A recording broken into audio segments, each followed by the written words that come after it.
Which one? Baseball. Baseball is like, okay, well, we can get that information out of the black hole. I'm so glad you told me. I actually didn't know it succeeded. Okay, now, Niels, you offer us reflective equilibrium as a method. You speak of this contextual coherence.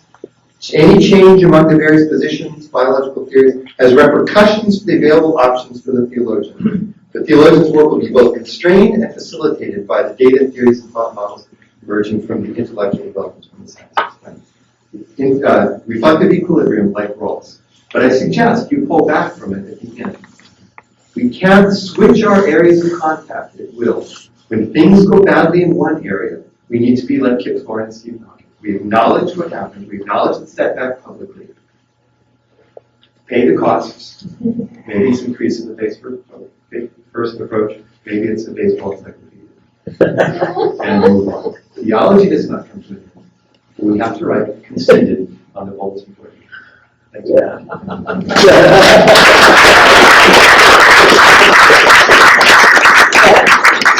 All right. Baseball. Thank you very much, Philip. I mean, speaking about the enduring scholar friends from whom you always tell us, I thought, of course, from you, at least.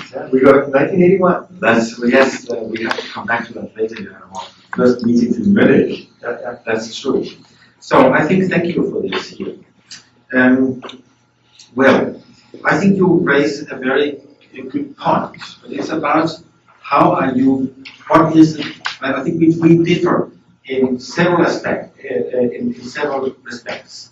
What you're saying, first of all, theism is a risky hypothesis. Then what I feel is, well, theism is not a hypothesis at all, because it's just an umbrella. It's just a word for a lot of very specific sorts of belief in law.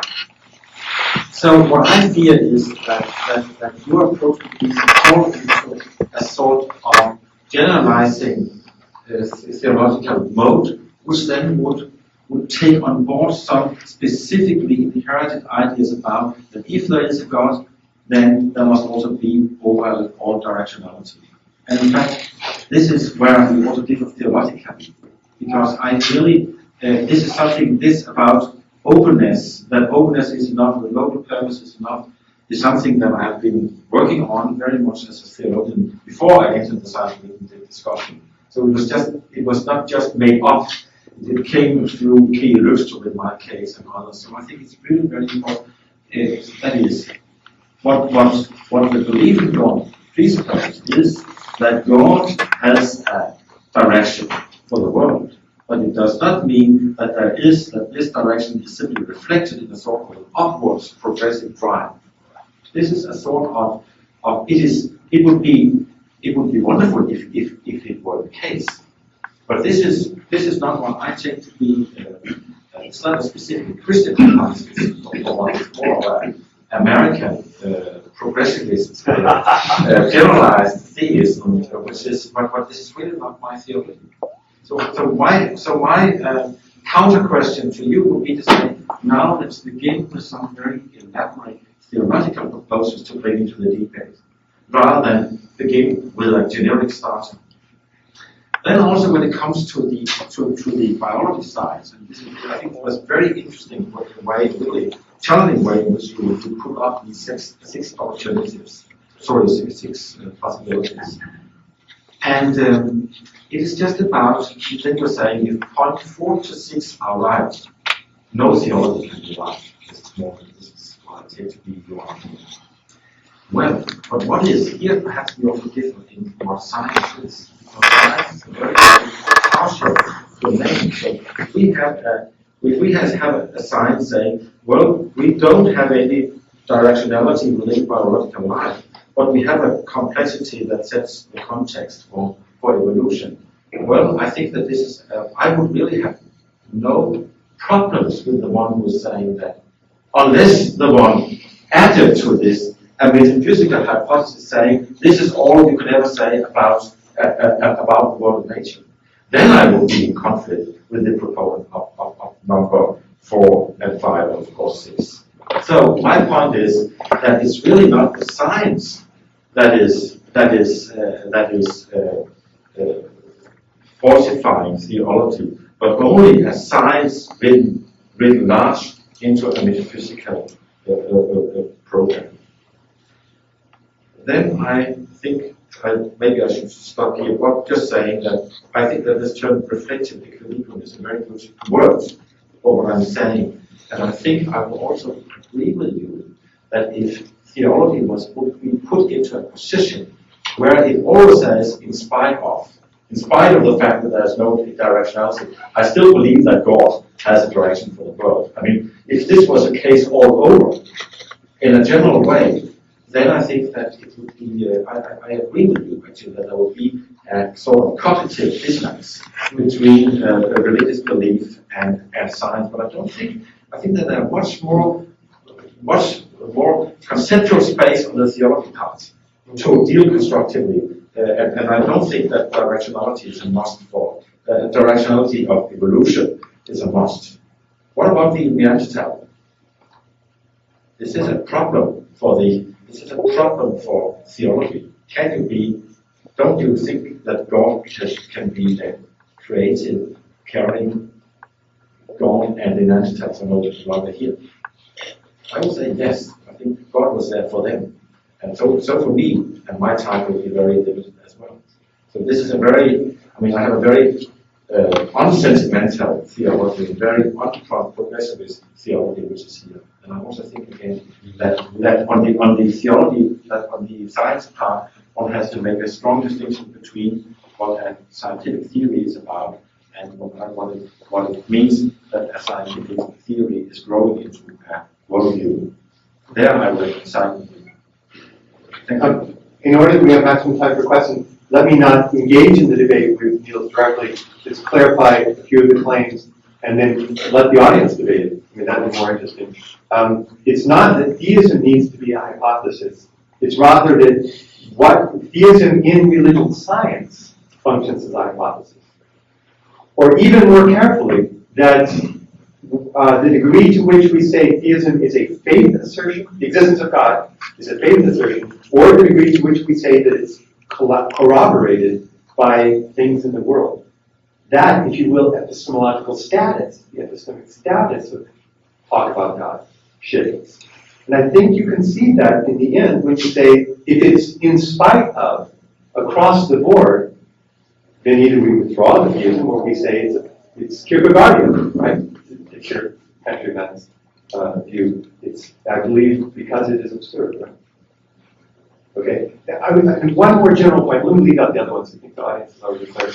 This question is this American melioristic optimism, right? Really pulling out that cultural card, because that was getting low. Here in this group, in Europe, I have a problem. In Europe, they call that the Pope bill critique. They were that way in the 1840s, they're still that way. They haven't learned a thing.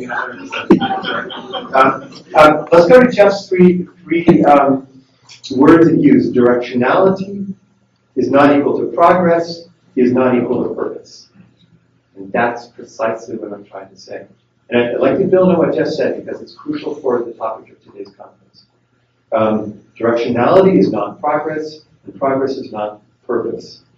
It seems to me that Jeff said progress is trends in a valued direction, and purpose is choosing a valued end. It's a pretty good working definition. Here's how I'd say it as a philosopher. There's two things. Progress and purpose are not science. They are not themselves possible outcomes of science.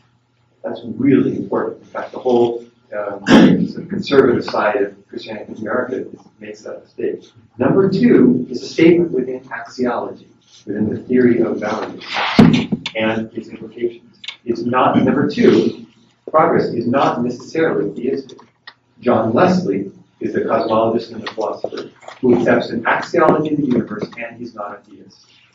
So he would accept progress without purpose. Number three is full-on theism.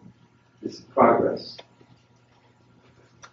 Right. So what I'm talking about is the biological side that one then can build on first philosophically and then finally theologically to get to the other. So to conflate those two, to say that that's what I'm speaking about. Thanks, Phil. We're really short of time. If there's a question. Nancy. I just want to object. Your presentation I thought was great, but I think that you're providing a bit of a caricature of alternative possibilities. I think to talk about the faith-first approach as the consequence of not dealing with the contraindications from biology, what's left out of account there is a view of theology that really stands on its own feet, epistemologically speaking, but then dialogues as an equal partner with science. And that's very different from saying that it's not immediately reconcilable with science and in danger of simply having to revert to faith. Okay, that's a really good clarification. So let me try to say it more precisely. It also gets to come to Neil's response. Imagine that you say, I have good reasons, good intersubjective reasons, personal reasons for being a theist. I, for example, believe that Alvin Planning is right when he says I possess 24 sound arguments for the existence of God. Right? So let's imagine, and I'm willing to talk with any philosopher, and I generally win those debates. And then I can come to science with equal status. Or theism can be read off of cultural history, or out of the social sciences, or it's proved by our aesthetic, whatever. And then I bring that. But if I say, well, no, I actually admit that in every area where I discourse with secular disciplines, theism is counterindicated, or at least it's every area. neutral. That's Right. very different. But I do have my scriptures, and a lot of theologians have written about the scriptures. Then I think one should say, mine's a faith-first approach. One doesn't need to blush about it. She just needs to be completely straightforward. But that's where it comes. I still object that you're drawing the distinction too sharply. I think theologians, to put it in our Lankatosian terms, the existence of God is a hardcore theological research program that has primarily its own proper kinds of data supporting it. In biology, if there seem to be implications of our account of divine action that are falsified by biology, that's an anomaly that definitely has to be dealt with in a non-ad hoc manner. But it doesn't undercut the whole of the theological research program. Jeff has a brief comment. I think there's a point of congruence or agreement between you two on an issue that at first I was puzzled about because I disagreed so much. On the issue of Phil saying you can't have a meaningful theism without at least some directionality, and Phil says, well, yes you can, that's your American bias. And I think that may depend on what we mean by directionality, sort of this kind of naive linear progressivism, which by the way I think just empirically there's some merit to that in the record of evolutionary history. But I can imagine you could have theism without that as long as you weren't asserting a kind of deep contingency that says we didn't have to end up here or anything like here, anything like intelligent beings capable of worshiping God and loving one another. Now, if you assert that, I don't see how you have anything like the Western model of theism. But the point I'd want to make there, and that's your sixth point, Bill, pure chance, which actively excludes these. Something like Gould's, if you replay the tape, you couldn't get here. But I want to suggest that's not a scientific assertion, that's a metaphysical one. You could have full radical contingency and say you couldn't get here without asteroids. You don't have to go with Conrad Morris. Morris says even without asteroids, we have something else that goes. You could have Gould's contingency, but at the same time saying that the chance isn't so deep we wouldn't get asteroids. Asteroid is a macroscopic event. It's probably predictable. Does that make any sense? Can I say that last sentence one more time? You can have a history contingent on unlikely events that are nevertheless not metaphysically.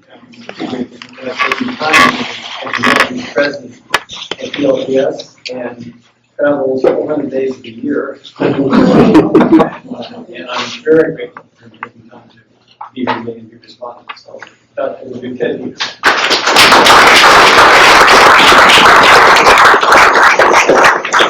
Everybody else was dressed up, so if we can go on.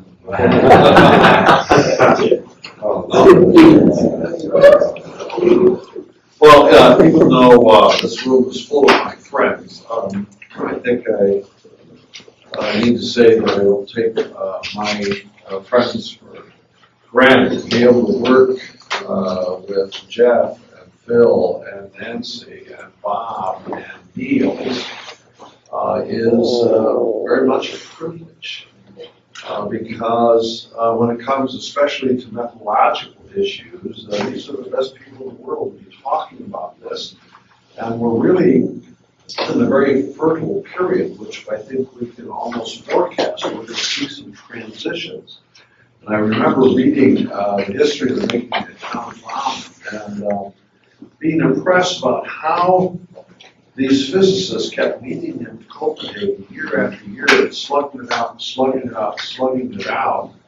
And now, in retrospect, we look back and we say, these were the breakthrough people. And I think maybe these are the breakthrough people, and 10 years from now, we'll know. In the meantime, it's exciting for me to be part of these discussions, and always working with Niels is an immense pleasure. What I would like to do, Niels, is just ask you a big question and then kind of elaborate on it. And you had said, I think in response to Nancy, that you wanted to distinguish between causal explanations and semantic explanations. I'm not sure I know what you mean by that, but I'd like to have you say more about that. What I want to do is take a little bit of time and look at page 36 of the typewritten manuscript. If you don't have the manuscript, I'll explain what I mean here as I go. And we'll just have you solve the little question that CTNS asked in 1987, still hasn't answered. How does God act in the world? As I take it, what you would really like would be a theological assessment.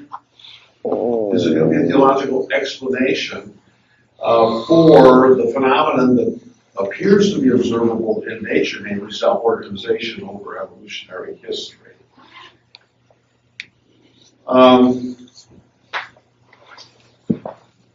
It appears that we would have a conflict, at least in the case of certain theologians, those theologians are called classical theists, when it comes to the distribution of divine power. And you pick this up on page 36, and you quote myself and Marty Hewlett. And I'd like to go back over some of that ground here, not because I like the way I think, but actually because I'm aware of the limits of the way I think. And your paper is pushing us to the limits, and I would like all these people in this room who are very smart to see if we could move the question a little bit further. What I argued with regard to the fixed pi is that some of the thinkers I most admire who want to provide an explanation or a conceptually reasonable way of describing God's act in the world will take something such as self-organization in nature and say that God, in order to make this possible, must remove God's self in order for nature to, what? Do things on its own. And if God is powerful or omnipotent and nature has no power, then nature can't do a darn thing on its own. It's going to be nothing more than a puppet. Everything will be fixed, and you're not really going to see anything dynamic. So if God will remove the divine self through self-limitation, then nature can do its own thing.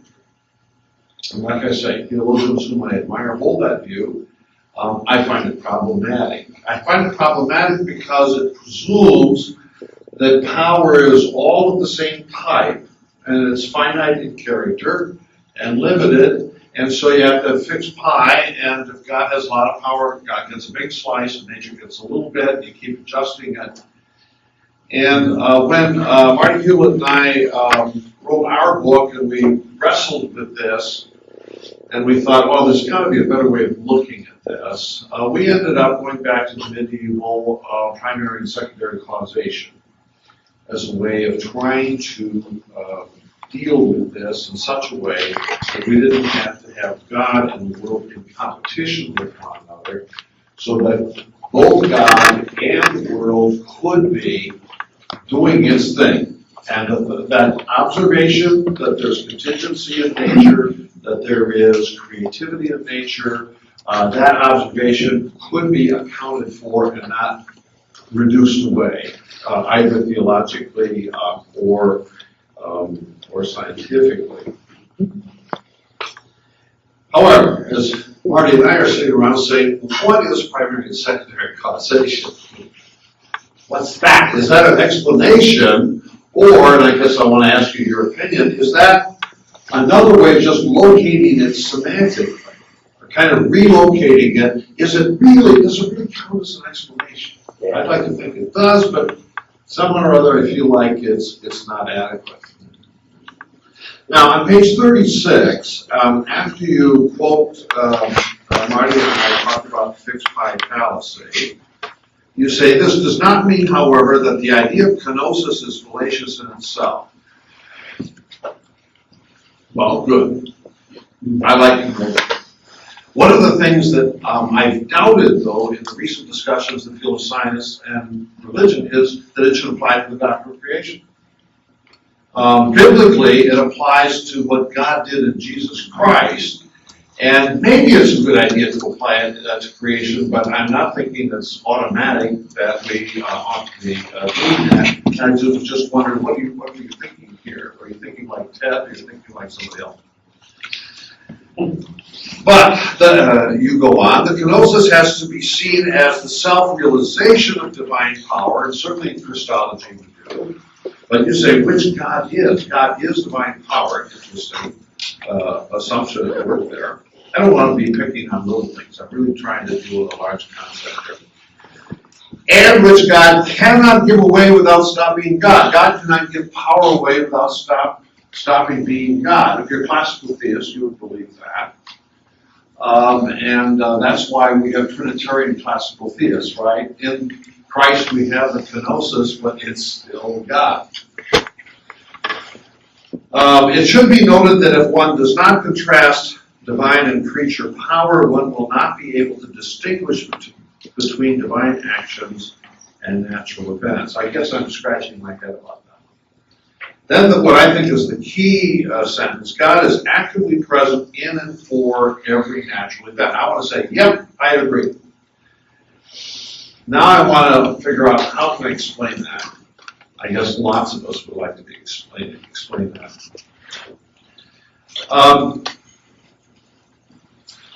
What you did last night, you did today, and it just warmed my heart, was you turned to Lutheran vocabulary.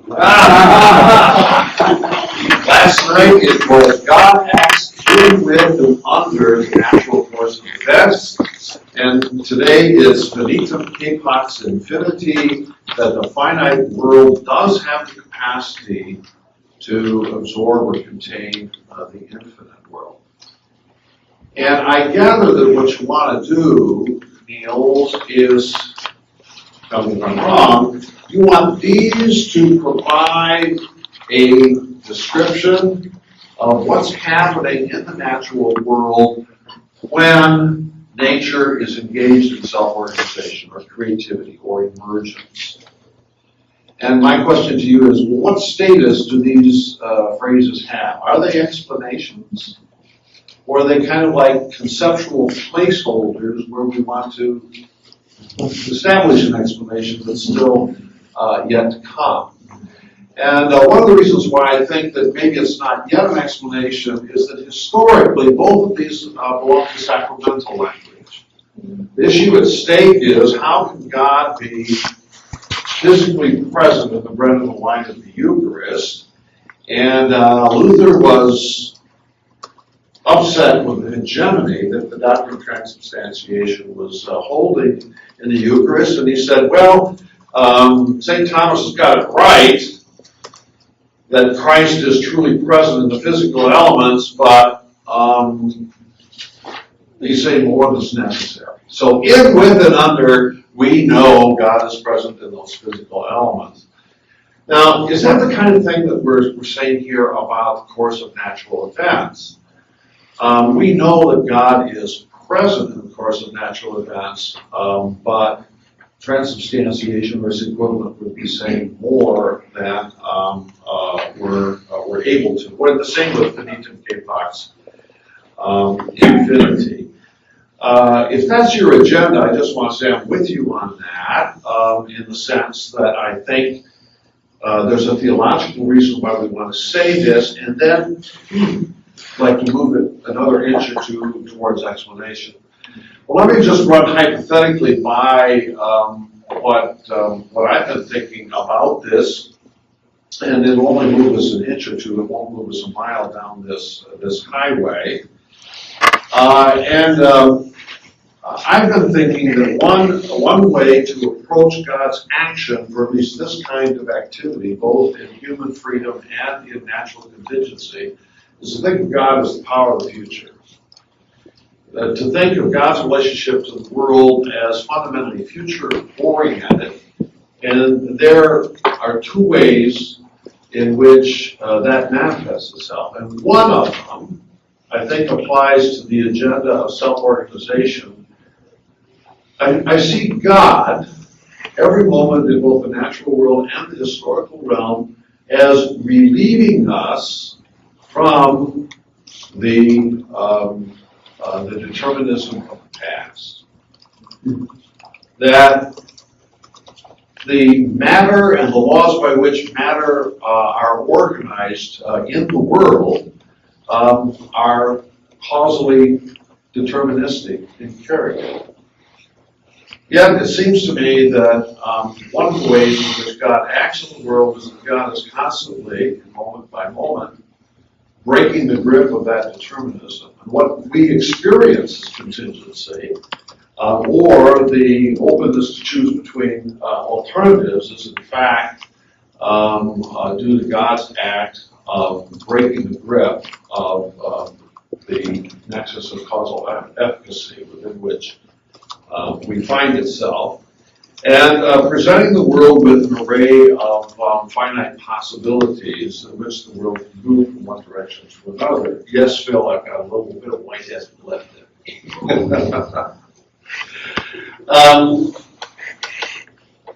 It would seem to me that if God is exerting divine power in order to permit the world, so to speak, to liberate itself, and I guess this is the point I should have made earlier, that I think when you read about God's power in the Bible, God's power contributes to liberation, not confinement, which is the false assumption that's made by the canonic theologians.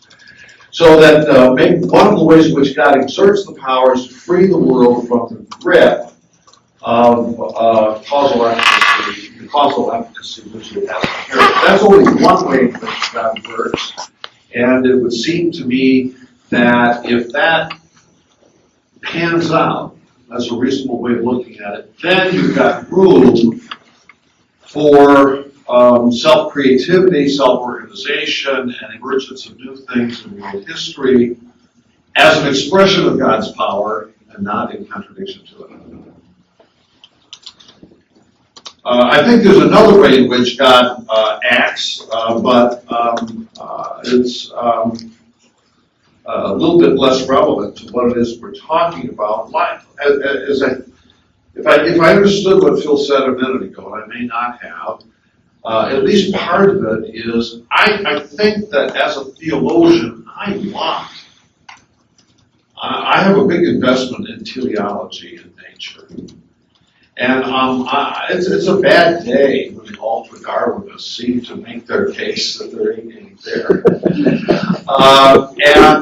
So it's an agenda item for the theologian, and you don't want to force it where it doesn't belong, but really what we're about as theologians is the purpose of creation. Here, futuristic ontology may be of help as well because meaning is always retroactive.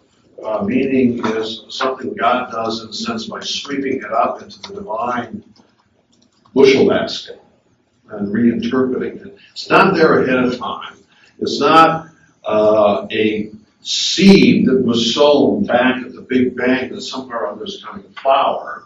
but rather it's the result of God's day-to-day interaction with the world in the sense of shaping and reshaping, so that contingent and free acts are being brought together, so to speak, synthesized in God's kingdom. That would make it invisible to scientific research. That theological understanding of God's purpose in the world would make it invisible to scientific research. At any rate, those are Ted's ideas, and I wonder if they fit with regard to, say, taking something like in with and under, beneath and K Pax infinity, as placeholders for where the theologian needs to get the traction, move the idea a little bit further, but we're not home yet. I'd like to know what you think.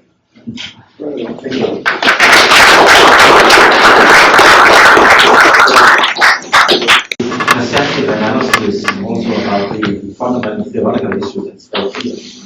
And I see that even though the two of us have had a very similar also inspiration theologically, also through the work of Heidelberg, we are also using this heritage differently in the way in which we are expressing ourselves.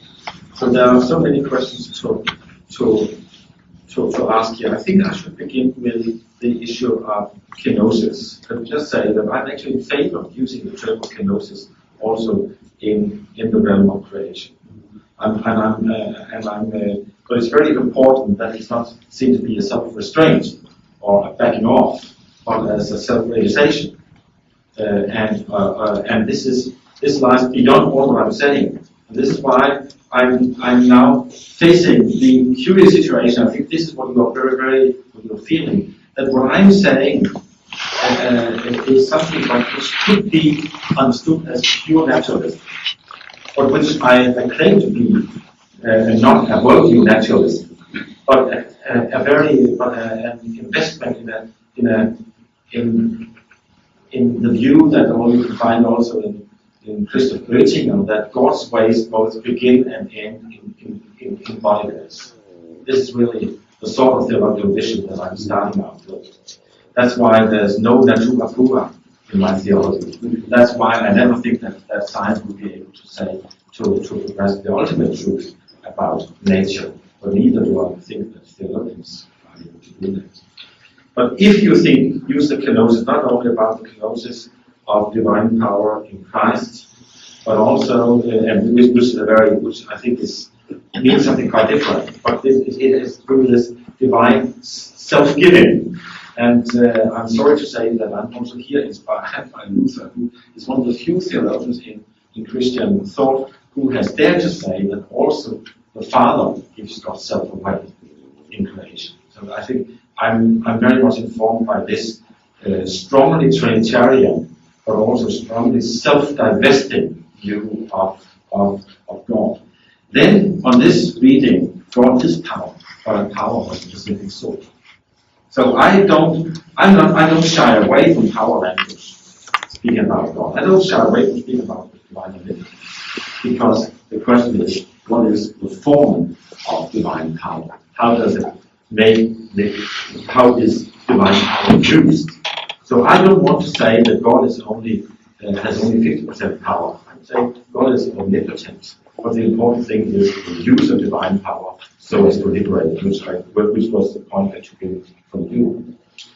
This again really also brings us back to the classical distinction in Thomism between first order and second order causation. I really understand the way that there is both a causal explanation given here, that we cannot explain the world only as a result of secondary causes in Thomism, but also we need to take recourse to first order causation.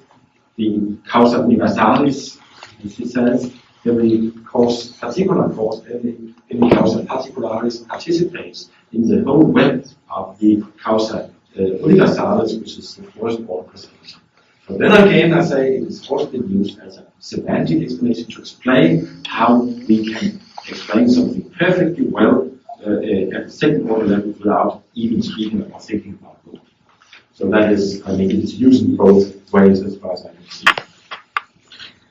If you are thinking kenosis also on the creation side, and maybe this is where we differ differently, then God is power, and God is also, and this is power of love. In this case, I'm then driven to the conclusion, which can be seen to be purely naturalistic and indiscernible from what a Peter Atkins would say, or something like that. It is, well, he would not say that, but I'm saying that divine actions and natural events cannot be taken apart. This is simply an implication of the view that you also share with me, or that I share with you. So that was the point there. But that's why I think it's very important that we engage into this semantic explanation, so that we don't, by saying this very important theological point, are saying, well, then we don't believe in anything. I actually think there are very strong commitments, theological commitments built into this. Well, what was the conceptual placeholder? What was that? You said something was a conceptual placeholder. That in with another. Yeah, I agree. This is not, I don't like to say it, because if you've written it 10 times, I don't like to write it the 11th time. It's just a very nice way of putting it. And I think that it should not, I mean, I'm afraid that we are here in a place where we really can't dig very much deeper. But the point is that you are reaching the ultimate point where you cannot take God and nature away. Just as you cannot take humanity and God's way in Jesus Christ. So what I'm doing, Ted, and I'll continue in the school on Wednesday, is really an attempt to think creation from the perspective of the second and the third article of faith. That's really my aim, and I think this will be clear. This is not only a conceptual placeholder, because this is about thinking through the internal logic of what it means to speak about God as creator. God as creator, God cannot only create the nicest things in the world. God must have a relationship that must be present in everything, also that we saw it first. So that is, I mean, really trying to think through the internal logic of Christian belief, which from this point I think you will share also by other sort of beliefs, as long as they are more deep. I think I should. Well, then I think I was surprised to hear that you were so hooked on the teleology, so to speak, because especially if God is the power of future, then what is important is really the advent of novel possibilities. Then you don't need to have this kind of a generalized view. So then you could think in a much more historicized ontology. And I think this is what I'm going for more and more. A sort of a historicized capacity. I should just clarify, I'm very sympathetic to that, to have historicized ontology. But I think finally it comes from God. Yes. And not from nature. So Marty and I tried to say there is a purpose for nature, not a purpose in nature. Good. But that is actually what I affirmed in my paper. Yeah. You see, the global teleology does not need to be found and traceable within the natural course of events. But Christians are not committed to think that it's there. That is a mind also of being of thinking. The mind. Thank you.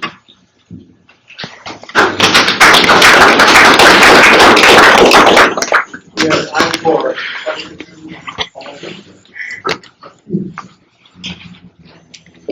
Well, quick question for Chad, and maybe Mel can respond. I like the last phrase that the purpose for nature but not in nature.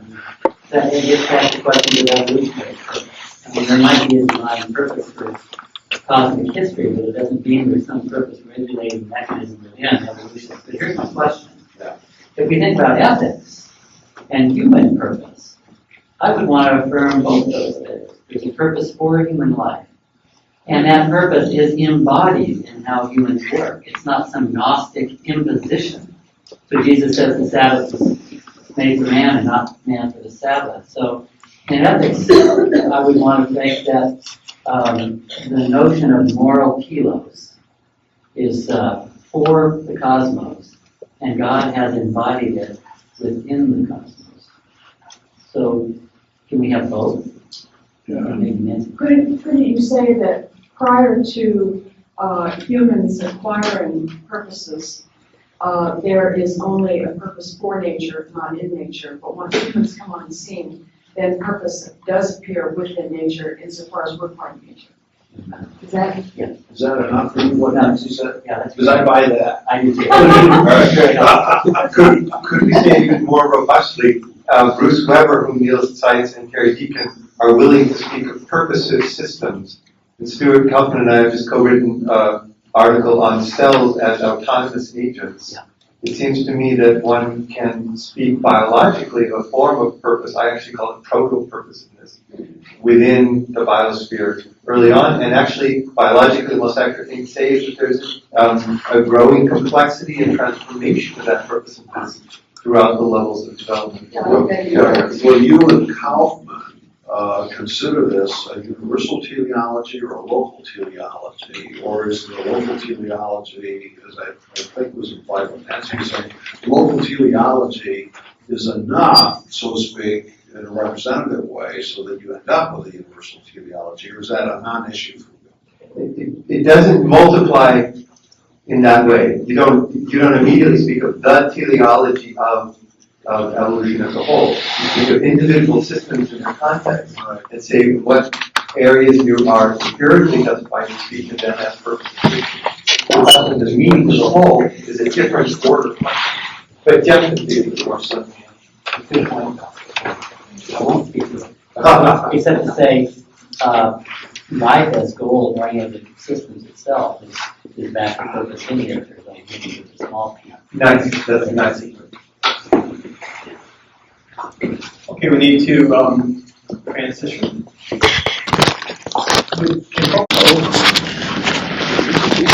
My overall response is strategy for more ways than the present even PowerPoint slides.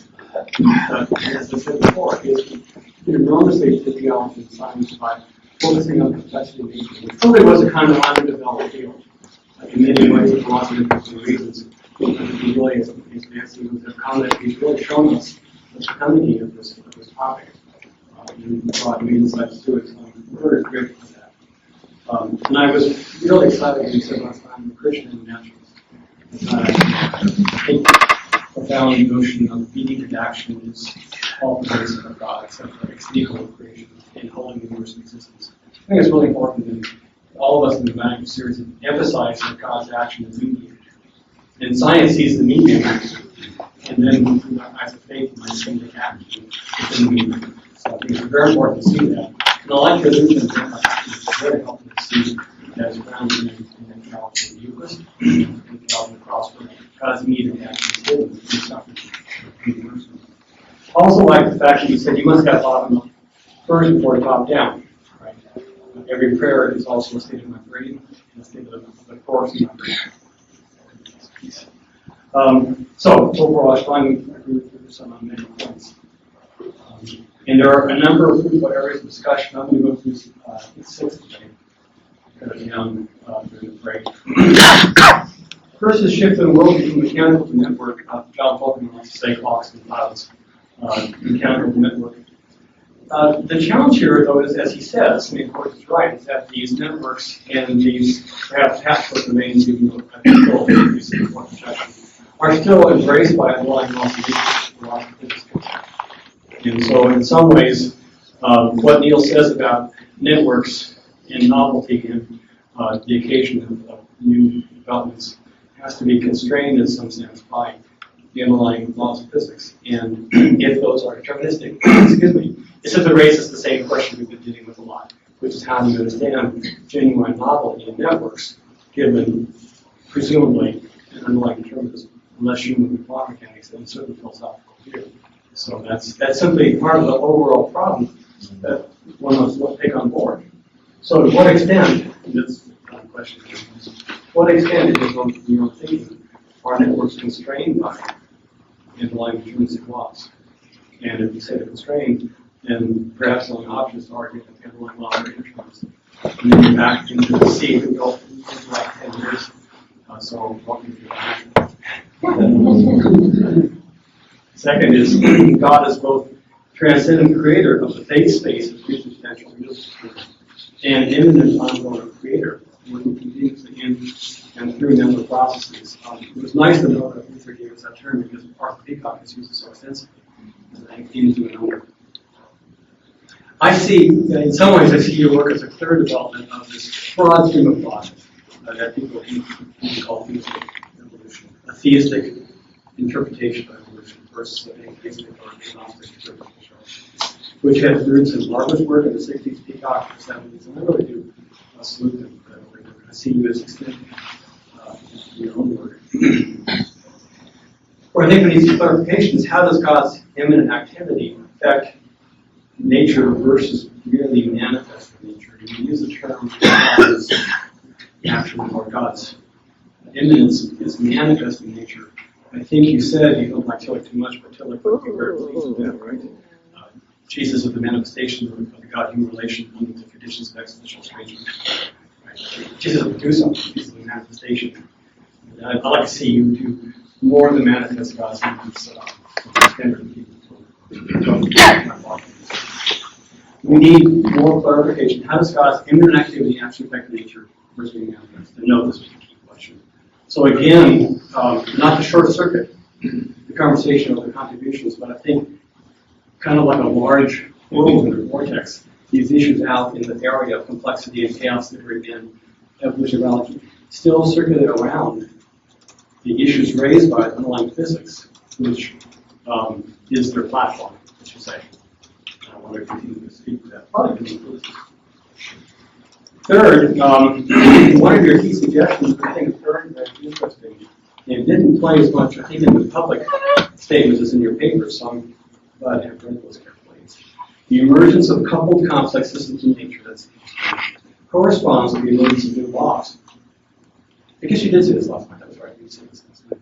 Making God's interaction with these systems non-dimensionless. Here's the quote. Since there are no preordained laws to break in coupled systems, God's providential interaction with the evolving world can no longer be said to break laws in an interventionist manner. Now, in some ways, I think it's a very important insight. In some ways, it's almost a semantic dodge. Is the issue of breaking laws, or is the issue of the processes which the laws reflect and how God acts with those underlying processes to bring about new ones in the first instance?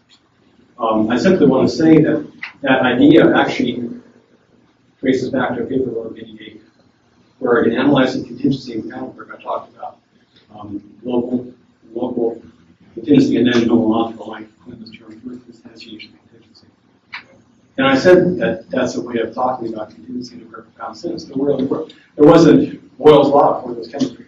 There wasn't a selection for revolution. So there are first instances of new domains of nature.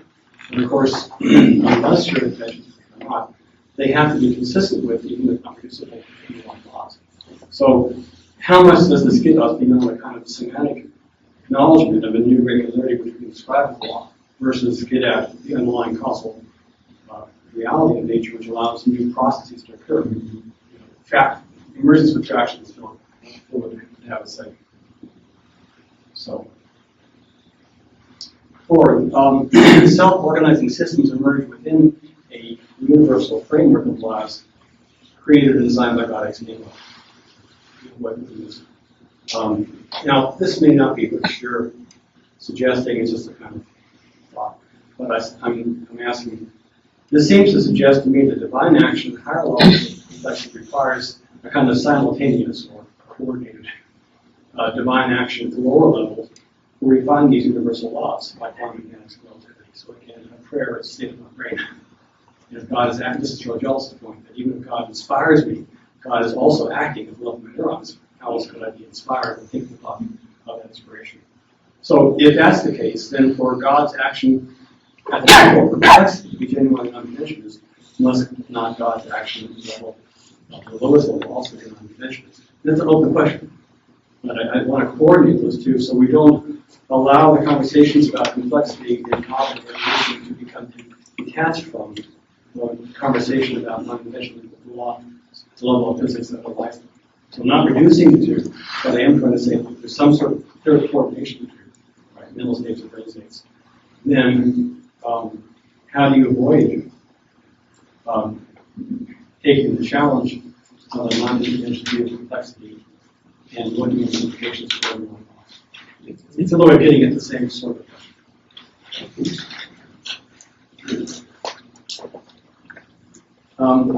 I put the word mitigated in the red for a reason. See in a second. You'll see you take a view which a lot of folks take, I think it's right, because it's not the real sin. But I don't want to underestimate the theological significance of death or sentimentalize it. Okay, so I don't want to reduce it to purely biological. Say biology alone can adequately deal with it.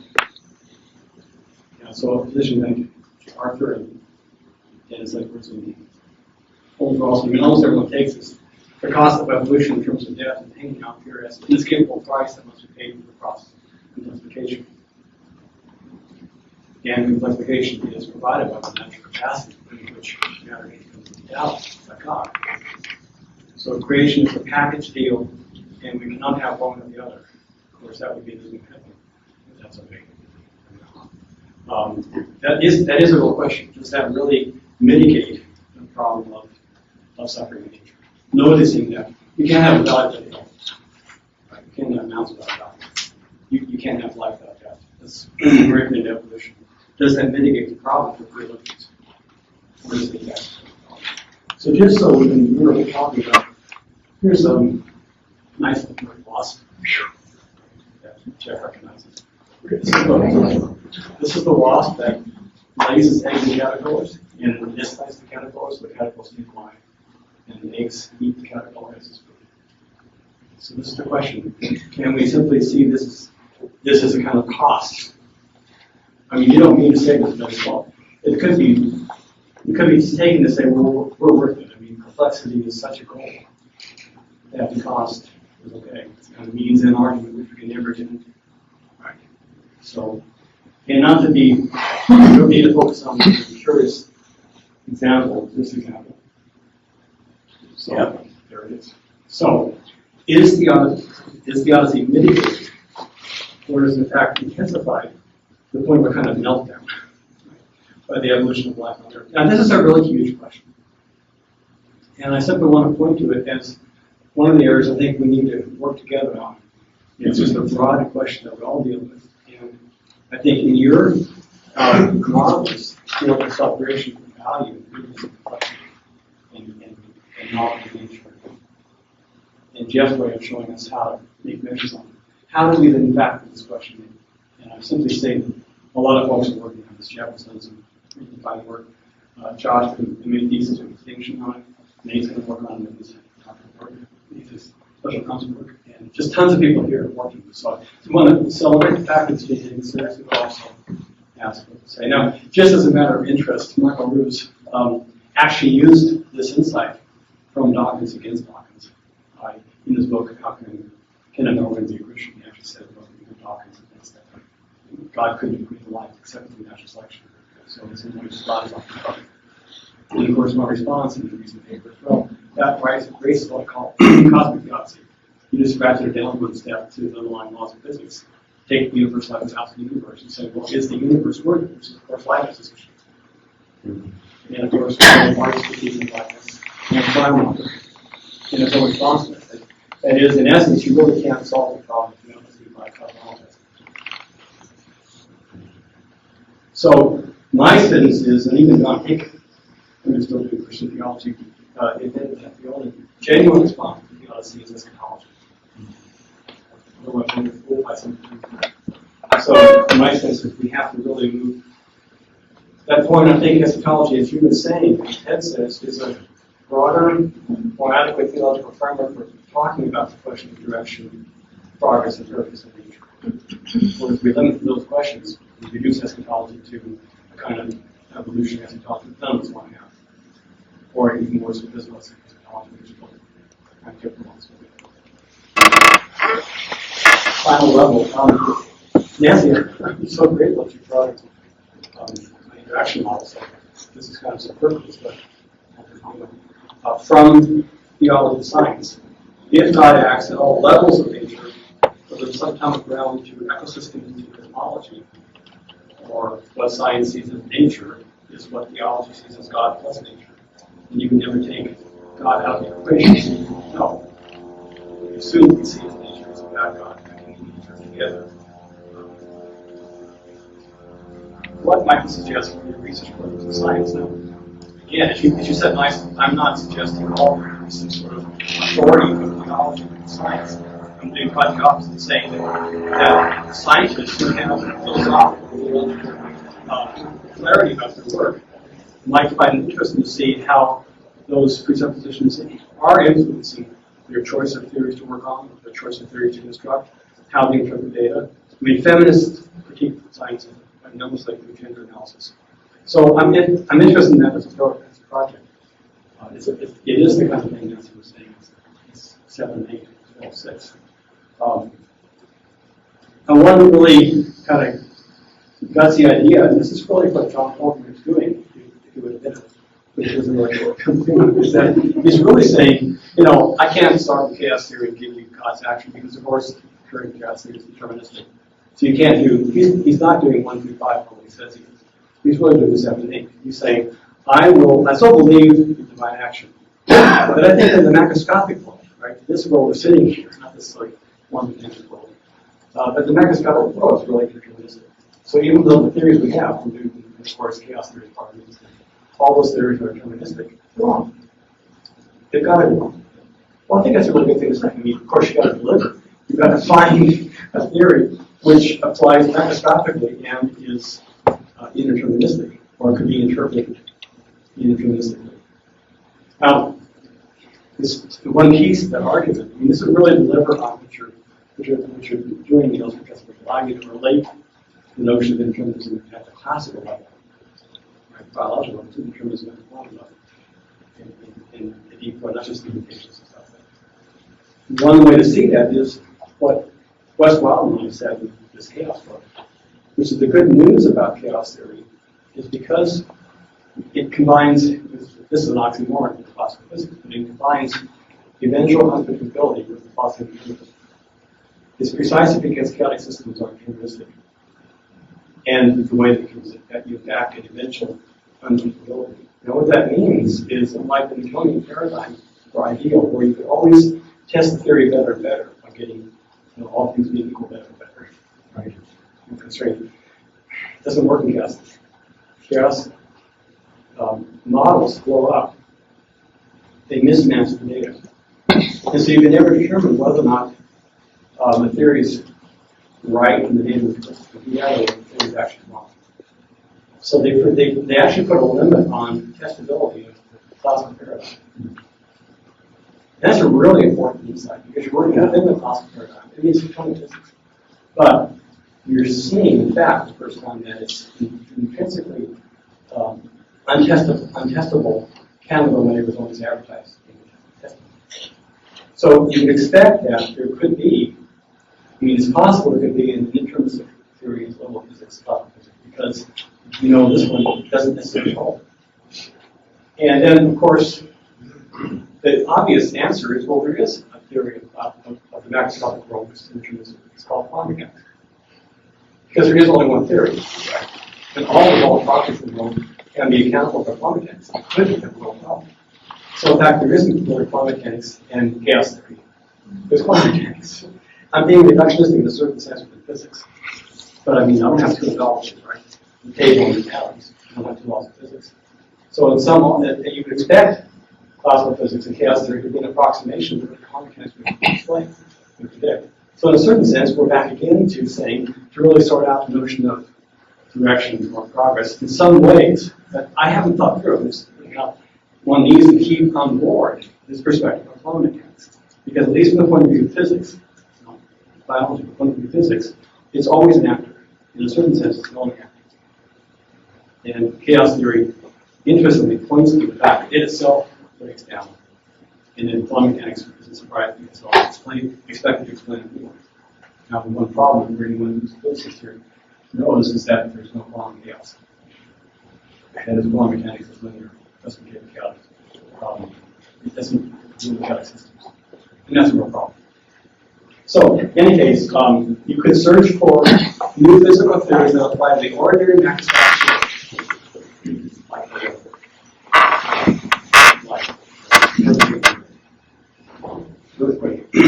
And you apply ontological indeterminism compared to a positive determinism that you have in your research goals. And you sometimes get the reservation from that, and it's somewhat coming out of form mechanics in some weird non-zero features file limit. It's kind of always numbers that they can use. One thing I'd say is the reason why I put theology above science is the maximum constraint theology. It's not an authority. It's the epistemological constraint. This says that it's like the whole biology is constrained with physics. If you put theology at the top of the epistemic fields, it's the most constrained. Now, it's still irreducible, so there are some emergent properties, but those are the constant. First saying those maximally constrained, say, from the other sciences. And the only flexibility then is to say, well, if you're really big constraints in physics, let's say block universal relativity, and stop your moving above this experience, then perhaps that theory, you can come back and challenge the theory. But you can first have to play the game of really listening to science first. As in Buddhist Christianity, you first listen to Buddhists, have an experience, try to understand the experience. You change that experience, and then see how you are as a Christian, how you change. Then maybe you have the right decision back to the Buddhist. So first, we're profoundly transformed by science, and I so appreciate the fact that you do that. You're really listening to science, I think it's really wonderful. But I am saying that's what's sort of said about quantum. Right? Science is constrained in theology, but there is this way back. And oil is like so. There's a nice quote from this. Thanks.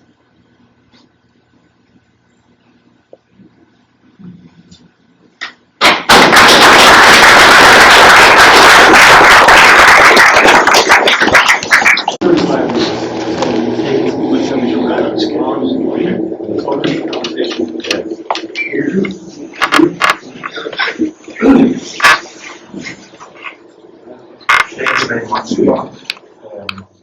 I think that most people, at least active in the science written discussion, know that there are two people that have continued to learn from the science written discussion. One of them is Arthur Peacock, who has been sort of a mentor for me for a long period, and the other one is Bob Russell. But always asking me a question of physics that many of us tend to forget, also because this is outside my own competence and expertise, if I have any such. Is there a shift I mean, I think you're fully right. I mean, that this is again, I mean, what you always remind me about what is doing what we do. It's no longer in the center of the universe, it's no longer a solid foundation. It's something where which we know is is produced from other sorts of processes that may not be describable, that are not really describable in terms of the classical mechanics. So this has many fruits in my own work that the work I did on autopoiesis. I mean, I'm really trying to strengthen the point that it's not self-creation. A little connection to Nancy there, because you write about self-creation, right? We need to talk about self-productivity in order to learn to complete it up with creation, because it's not ex nihilo. It's really based on something which is already there, physical state in the universe. And well, I am a believer in physical laws. I think there are many that I see no reason at all to challenge, like conservation of energy, and it's all a question about how we are conceptualizing them. And then the question is, what is the relevance for understanding the complex world we have around us? To what extent are physical laws, I mean, responsible for higher order questions? This is not my competence either. It's a very good question, but not to me, because I know it needs to be physicists working together with biologists and others in order to answer it. Well, and then extending Peacock. Yes, I mean, God was not only manifest God's self in nature, but must also affect nature. I think it's fully right. This is a primary ontological commitment in speaking about God all from the beginning. I mean, unless you, of course, take the view that Samuel Alexander did, that deity is a result of the workings of nature. This is a very this is not, I mean, a standard way of thinking. Harold Morowitz seems to think along the same road, but I mean, I would say it's a primary commitment of Christian faith. Maybe this is a faith first commitment, which I think is informing the logic of the theological argument that we're going to pursue.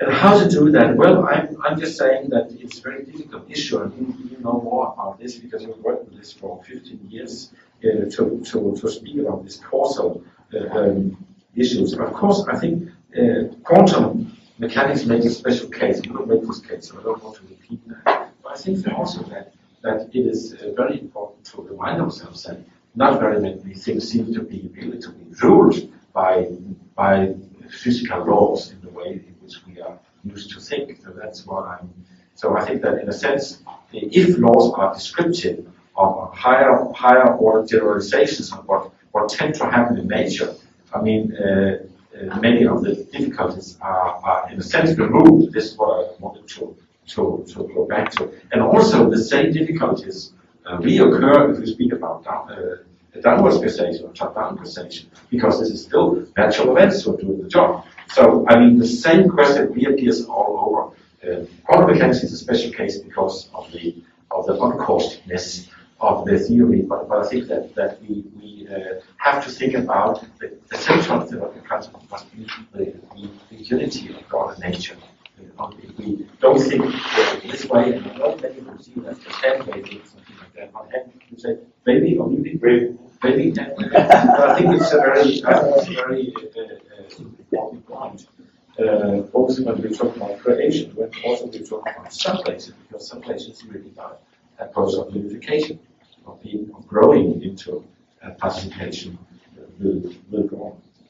Emergence of new laws, yes, and there are many cases where there are no laws to break. I think this is that's why the second ISSR conference was on the concept of law, probability, and creation. I think it's very important to rethink what we really mean about law in science, in current science, and I suspect that there are not very many laws, if any, in psychology and maybe not even in biology. And the laws we have are of this general sort that Eugene spoke about later. That, for instance, as Meyer says, this is not laws. This is generalization. So I'm if this descriptive view of laws, which is more of a pragmatic one, then theology just has the difficulty that you need to think on an ontological basis about if it is God doing something, then there must be something going on there in reality. But I think that is not this sort of exclusion of God or other mental agents in today's world as we had 100 years ago. Then you ask the question which is typical for you to ask. Should God simultaneously be at work both at the lower levels and at the highest level? And shouldn't it be the case that what happens at the highest level presupposes a special divine action at the lowest level? I'm not sure about this.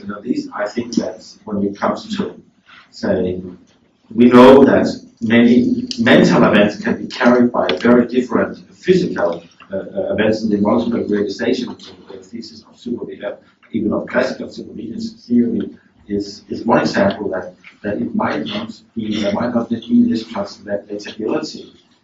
So I think it's difficult to think of quantum indeterminacy as the only source of indeterminacy. I would rather see indeterminacy as something which is part and parcel also of what we call the classical worldview. This is actually the point that you are making together with Wildman in your article in Case of Complexity, and I agree with that point. Also, I would say that this point was already made by Karl Popper in his book, The Open Universe, saying simply that the idea of a scientific determinism is simply not accountable I mean, it's simply not falsifiable.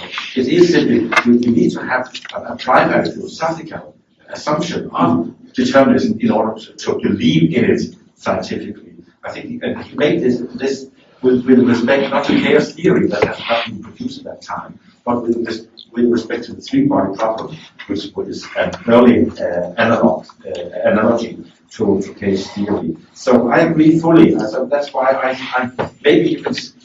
Some will see, some maybe will think maybe also I think that I'm playing tennis with our net in the sense that I don't believe that the physical laws really are universal and exceptionless on all sides in the classical world. And indeed, I take a more relaxed philosophical position concerning interpreting the status of physical laws also in the classical realm, which means that I see that people will say, well, but he is now jumping over the easiest way of the weird. I don't know how we have a colloquial expression in Danish for that, but it doesn't work in English. Well, I think that you are raising the last. I mean, I am by saying that I'm a proponent of the patchwork view of explanation. That means actually that I don't believe that you can explain the whole world via quantum processes, and I don't think that. This is only.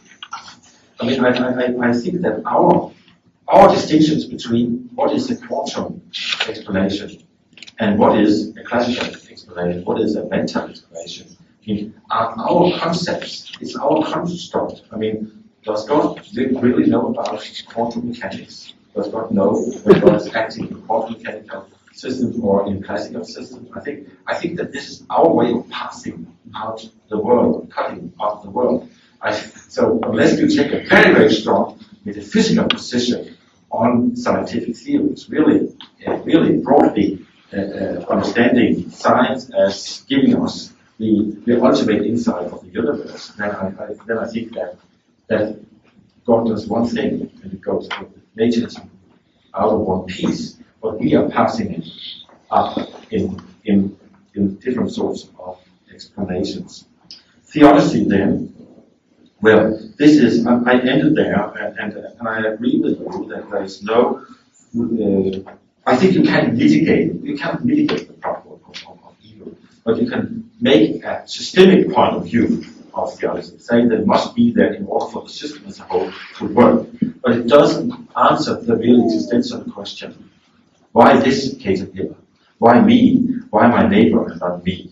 These existential questions cannot be asked through this way. So I'm very much impressed by Merlin Lacorte's analytic book, what's called Horrendous Evils, which really makes this point and then says that we need to take recourse to other semantic resources or practical approaches to evil than we usually do in theology. And this is also what Bob points to by pointing to eschatology, that we agree there. Well, can there then be an influence from theology to physics?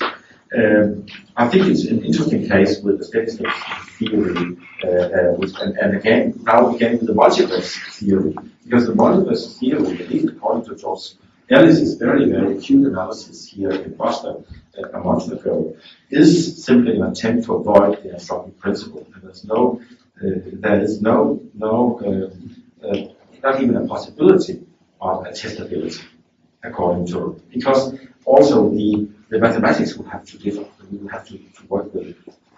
So simply, there's no fixed space within which you can make calculations. It's like probabilities. You always have something a background condition in order to be able to measure probability. You cannot just do it out of the air. So I think that this is an example of that there can be some different investments at this very general example. I think that it is much more interested in other sorts of science, such as ecology. I think that ecology might be a discipline that might be much more open for theological and philosophical motivations. We saw, of course, Conrad Wallace also earlier. But I think that whenever theology does so, we do it in the medium of philosophy. We might be motivated religiously, just as we can be motivated ethically. But I think that we will always have to do it in a rather generalized form that has been sifted through a philosophical reflection. And then we perhaps are back now to the original point of Nancy Murphy, who says, well, actually, we cannot forget about philosophy in the way in which we are doing science and religion. But on the other hand, philosophy, there are many sorts of philosophy. So no philosophy lives abroad as a neutral ground, as a neutral playground. So it's more a sort of a generalized medium into which one should be able to enter. So I'm afraid this is already a very long response. Thank you very much.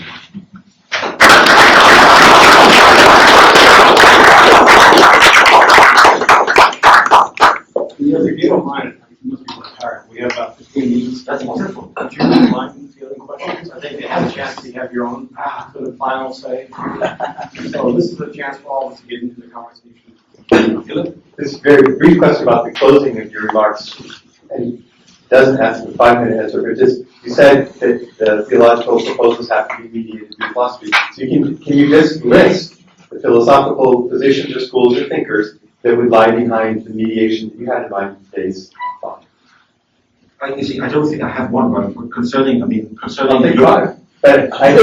it was unclear to me what philosophical resources were being employed. I saw science, good science. I saw good theology. I did not see at all. So here. Yeah. So just give me a few. Oh yeah, but I think I will always think about this in terms of the problem that is at issue. So, I mean, if it was in the problem laws, it's the whole question about Nancy Cartwright's view of laws of nature. Can we just, I'm mentally listing these on the board. So presupposed in today's paper was A, concerning laws, Nancy Cartwright. Yeah. You go on. Give us 5 more. I don't see them.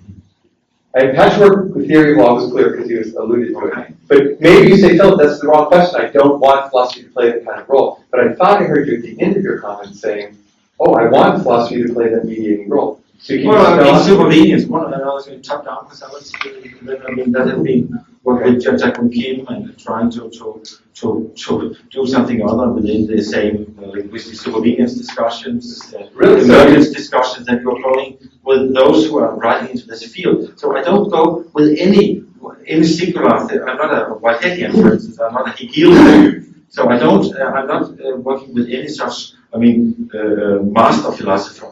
But I'm really trying to, when I'm going for a problem, then I'm going into JSTOR and I'm just saying law of biology. Then I see what comes up, and then I try to be.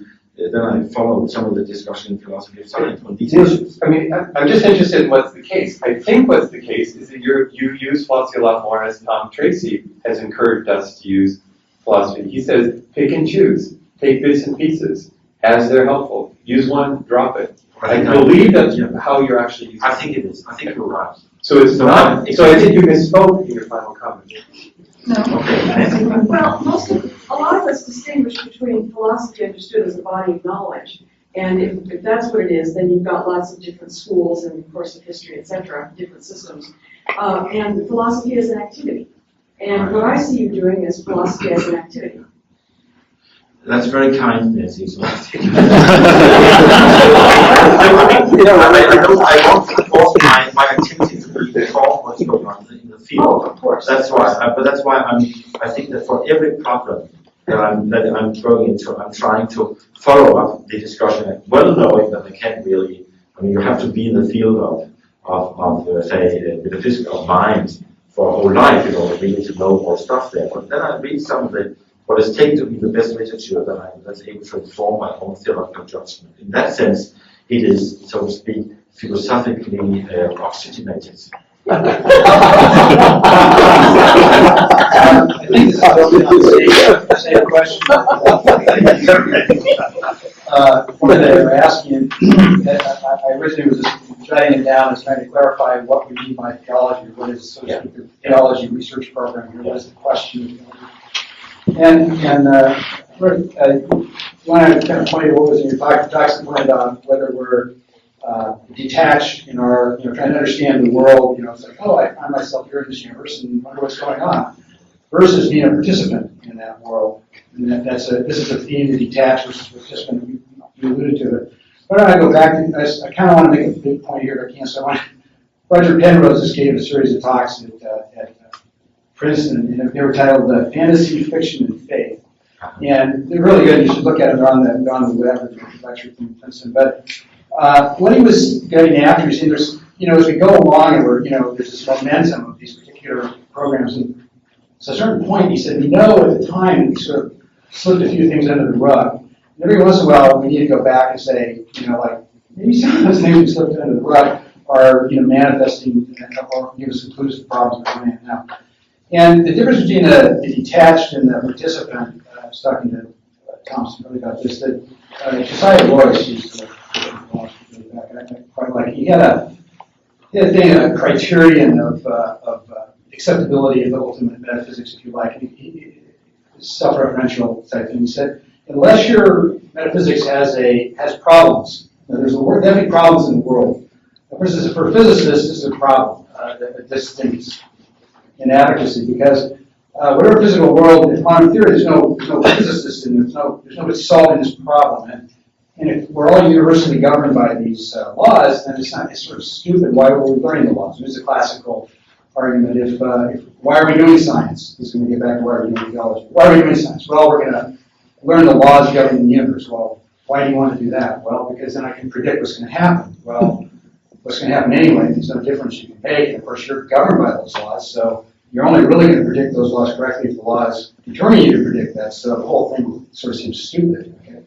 So, yeah. So what I'm trying to get at here is what really the theological questions that are being raised here are like God's immanence in the world or God's encounter in the world. And there's the philosophical foundation, which I hope that Clayton's going after, is really something where you're saying, what is the problem and what is it that we're involved in? And it seems to me that the theological question and probably the philosophical question, which just close out here with Socrates, is how should I live? And it seems to me that there's a difference between, I'm going to call it the design question and the discovery question. If you like the explanations, however you want to do them, versus how should I live? How should I organize my life? How should I live my life? How should I organize the ecosystem on Earth? How should I design houses? I've been pushing this as kind of the engineering perspective versus the science perspective. The key is that the question of design as a participant seems to me to be seriously absent here. And it is, to me, the fundamental philosophical question. How should we live? How should we do things? How should we treat each other? Yeah. This doesn't seem to be here at all. No, that's very good. It's always very helpful to have reactions where you are here listening to what you don't see because you may have been in a discussion too long time.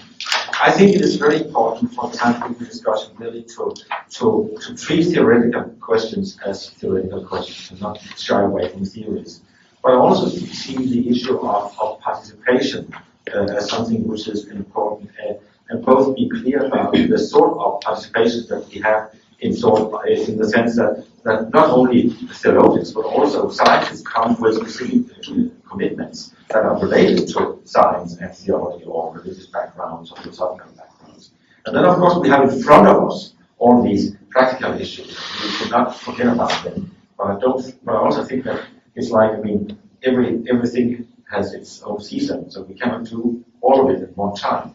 But I think what the question you're raising to me is actually, is a very relevant. I feel it's a very relevant one. How can we include these issues in the science-related discussion? I'll just make one final comment and just say that theology seems to me to be a meaningful activity, if and only if the question, how should I live, is a meaningful question. Yeah. But how I live, and I don't see that. That's true. No, but see, how I live is also related to how do you perceive yourself in your world. Do you perceive yourself as a self-enclosed individual? Do you see yourself as one who is only communicating with other human beings? Or do we have also a project going on with our pets and the flies out there and the evolutionary history of which we are part? So I think that they are... I'm not saying what you're saying is irrelevant, I'm just saying the wider context, which I hope that's what Phil was asking. The wider context has to be philosophical. We're really doing philosophy, but in a kind of an unconscious way. This is all very relevant to the question of how we should live. But somehow it's not enunciated. Thank you. Jeff? I want to return to the point that Bob made in quoting you, this issue of natural evils as being necessary to get to complexification. I mean, there's a question about whether, as John Hott described, an acclimatization of beauty, or you talk about complexification, there's a question in principle of whether that can pay down the debt of natural evil. But let's set aside the principle question, and I just want to ask you to bring up two specifics. First of all, if complexification entails functional complexification, which you described, and I think it does, then actually, the deeper the function, the deeper the possibility for dysfunction or pathology. Yes. So as nature becomes more functionally complex, the pathology itself becomes progressively deeper. I don't know what a sick amoeba means, but a sick primate is a deeper sickness. And secondly, and more troubling to me personally, is as functional complexity increases, and not only is pathology deepened, but the awareness of it is deepened. So what we actually have over the course of complexification is a deeper capacity to suffer. Okay? And so I don't see how that works, Nils. This is a question I wrestle with personally. It's not as though you have all this suffering, but thank goodness you get to complexity and then you don't have it anymore. No, you have more of it. No, agree. Successful. That's just how it is. You all know that. Yeah, of course. If you're specialized in sentience, then you're also specialized in pain. Yes. And that's just, the terrible thing is that the one who has learned to torture other people and using the souls of the body that they put love and souls and using. So that's just how things are. This is what was meant by this price that has to be paid. And this doesn't answer the painful question. But I also think perhaps you're also raising another concern, which is that we are aware of that. The very awareness of the possibility of pain can be painful, if that was the point. And I think that's true. But here I'm a little, maybe I'm very old-fashioned here in a sense. And I think that we should really avoid being too sentimentalist about issue. You have to take pain when pain comes. And we cannot simply say, well, this very moment there will be people who are living terrible lives, and therefore we should not live, we should not enjoy life. I mean, if this were the case, if the universe, the evil would have a far too strong influence in our life. It's really very important to set up blockers for that. This while securing the sensitivity towards the suffering of our Niels, I played the role of a critic today as our mentor Ponenberg would have encouraged. But for my last question, I want to ask a friendly question, and a question trying to bring out the overlap between our voices, if you will. Yes. And that is, I begin with the eyes of faith. And much of what you say in many papers, including today's, resonates with that perspective of faith for me, including the final lines, which I find, the final page of the paper about kenosis, which I find very moving. And here's my question. As a person of faith, I look for ways in which the God whom I believe is ultimately bringing all things to God's self is active in this world. And what in our topic today would represent areas for you where that's occurring? I think I know the first thing you want to say, which is that in the presence with the Neanderthals who suffer and die and they're gone, God is there. And there is a relationship, however incomprehensible it may be to us, that is occurring. And if humanity is destined to extinction in 100 years, if it's Republican government, or 1,000 years, or whatever, millions, humanity passes out of existence, right?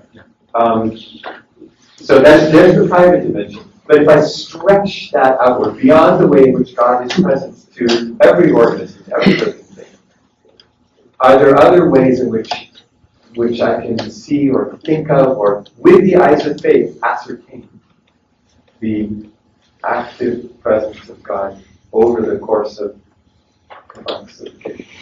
It's a question of faith. It's a theological question. It's not a scientific question. No, and it's not only a theoretical question, it's actually a personal question in a sense. It's a question about a personal faith perspective, not about a theological. Right. But it was first person plural. It wasn't just how do I, but how do we? No, that's fine. Okay, I see that. First of all, that's why I just came up in a discussion based on after you left our discussion out there with Jeff. I think that something which is very important for me is the sense of flourishing and being part of a flourishing, but also knowing that every flourishing comes to an end. It's something very, very simple. And by being part of something of that sort, I mean, I feel I'm into something which is more than my own little project. And maybe I cannot, so that would be something that I would be seeing. That's why what I tried to say was what I call local, but I really like it to go on. It's not that I'm against it goes on. It's just saying that very, I think it's both a very modest and a very ambitious sense of feeling that you are part of something which is not initiated by me alone. This was a very, very untheoretical question. And that could be communities. Could it also be the flow of history of the whole? Could I feel myself to be part of that? I think that this is what we are doing. I think this is one of the benefits of Darwinism to theology, that it really has learned us how to learn to see ourselves as partakers of a journey, which is greater than ourselves, and I would say, let it flourish.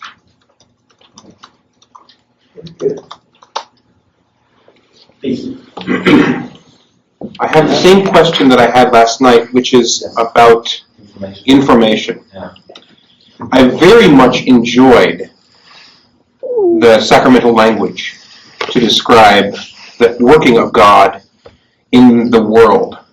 Maybe that was, whichever it was, the language that gets used to describe God acting in, with, and under creative processes, God acting in, with, and under sacraments, or being in, with, and under. Is there a theological word that describes information so that I, as merely a lay observer of nature, might understand both the nature of God and the nature of nature?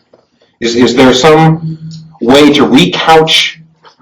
We're sort of talking about complexity of something, complexity of information, it seems like. What is there a way that it can be redescribed using, I don't know, theological language or some? Now, did you ask about information, or did you ask about which metaphors can you use for talking about divine presence?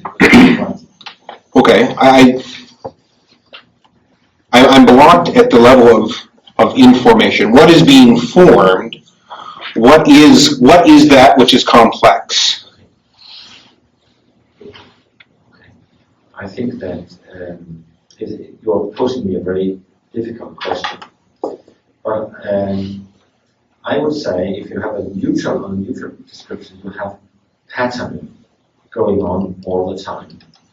And this patterning is part of what the parts, which is part of the pattern, are doing. This, in that sense, to use another more technical term from the sacramental language, then it has been the position of not only Luther, but also others, to say that in order to say that we have a natural event, and then we have on the top of it also a supernatural event, a divine event, then we have a consubstantial event, meaning this is the official doctrine, actually, to talk about consubstantialism. Meaning that something is at once just a natural patterned sequence of event which is able to perform something, to function in a way which hopefully is is making possible that the world can flourish. And this is, and the divine presence and the divine action is consubstantial with this pattern. If you want to write this large in terms of classical theology, then you would do it maybe in the sense of the classical logos Christology. So the Christ is the logos. This is the logical form. It is the formative power, which you only see the formative powers in the concrete forms. You don't never see it apart. This is the theological modesty and sense of mystery on the one hand, and on the other hand, the ambition of saying we are in the midst of there where the divine happens. Let's thank Neil.